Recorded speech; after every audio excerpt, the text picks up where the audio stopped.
Thanks for logging on to pewterpirates.com, everybody. I'm Mike Nabors. This is our Bucs insider, Roy Cummings, and this is an extra slice, extra takes on the Bucs preseason games. Partner, the preseason is officially over. I have a roster in my hand because preseason game number 4, you need a roster. But what was your take on this game?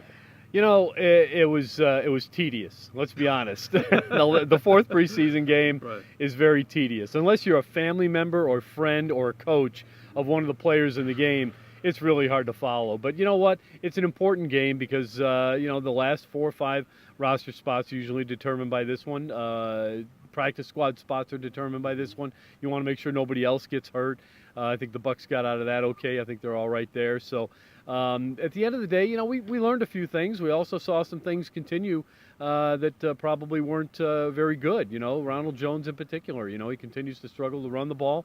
But we saw Justin Watson on the other side of that coin continue to play extremely well. So some of the young players continuing to do well, some continue to struggle. So it's a little bit of a mixed bag of stuff, which is what you expect. All right, I know it's not the ones and not the twos for the Jacksonville Jaguars. This is a team that will likely make the a run in the playoffs in the AFC. But Ryan Griffin just continues to look good. And I know at halftime, Dirk Cutter said, I like his confidence. And he frankly said, if we have an injury, meaning if Ryan Fitzpatrick is hurt, he feels confident Ryan Griffin could be the guy. Ryan Griffin just continues to have a great preseason, and today was kind of the exclamation point. Yeah, you and I were talking about during the game. Could this guy actually start for a couple of the teams in the NFL? I think he possibly could. You look at a team like Buffalo, maybe even Cleveland for that matter. His experience alone, I think, would give him an opportunity to maybe start for a couple of teams. If the opportunity comes for him to start for the Buccaneers, I think they're very confident that he can move this football team. I don't think there's any doubt about it. He certainly knows the offense, having been in it now for 3-4 years. There was a reason that the Buccaneers picked him up from the Saints all those years ago. So I think he's a real solid quarterback, certainly a solid backup, and one day he will be at least a backup in this league.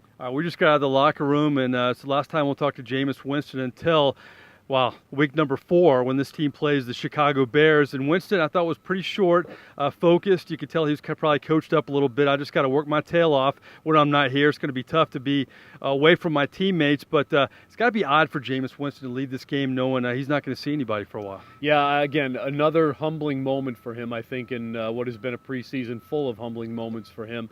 The suspension followed by just the fact that, he's not the guy. He's not the focus right now. I think he, in a small way, I think he probably doesn't mind that he's not the focus, but I think he's so used to it that it probably bothers him a little bit. That's like, hey, how come everybody's not paying attention? You and I saw something last week, just as we were leaving the media room. Jameis Winston was headed up to the podium where he usually gives a post-game press conference, and last week he walked in there and nobody had anything to ask him. And he's never had that in his professional life. No, he's never had that. Again, I think that was just yet another humbling moment for him. And look, at the end of the day, there's an opportunity for this situation to turn into a positive for Jameis Winston. And I think we're starting to see how some of those positives can develop, because he's starting to see what life can be like when you're not the guy, when you're not the star, when you're not the hero, and how quickly all this can fade away if you're not smart about how you act off the field. So I think we're going to see a little bit different kind of Jameis Winston off the field, more mature player coming back. But as the Bucs are concerned, they want to continue to see what they've seen of Jameis Winston on the field, because during preseason, as Dirk Cutter said tonight, he looked great. Yeah, to his credit, he's played great this preseason, and I'm a firm believer, too, that all this is good for him, and he'll be a better quarterback moving forward. All right, when you look at the roster, Roy Cummings, we know who the top 4 receivers on this football team are going to be. Will they keep 6 receivers? I think they will, because I think right now, look, one of our favorites, Justin Watson, I think has earned a spot. Yeah. He's probably the 5th receiver or the 6th. And I really think that it's going to be tough for a Bobo Wilson to make it possibly, although he's got special teams ability. Same with Reedy. But I really think the guy who's going to make it is Freddie Martino. I think Justin Watson and Freddie Martino kind of finish off that group there. And I think they're both good players. Martino's done it before. He's got a bit of a track record. Justin Watson is a guy who I just think the Bucs believe they stole in the draft. 4th rounder.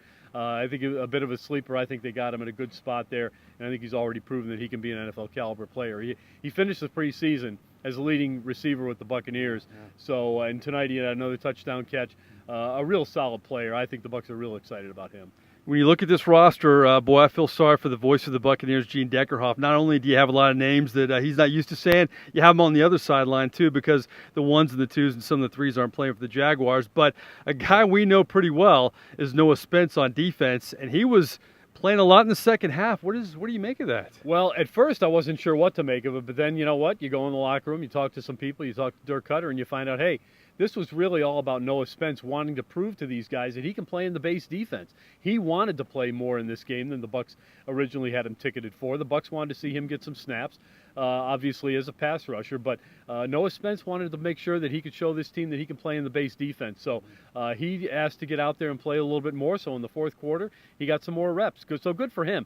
Look, Dirk Cutter talked about this as well. It's this game is supposed to be fun for these guys, and I think Noah Spence had some fun tonight going back and playing the kind of football that he used to play at college and played it as a kid, playing every down. I mean, he's not an every down player in this league right now. He's trying to get there. It's one of the reasons he had the weight build up. If he can prove tonight, as he did, he made a couple of stops that he can play in that rundown role. He can earn a few more snaps on Sunday, so that's going to be important for him. All right, let's wrap this up. Dirk Cutter was asked to summarize the preseason, and he really talked about the work ethic. He liked the way his team worked the past month plus. But how do you feel about this team moving forward? I think the number one thing in the preseason, you want to stay healthy.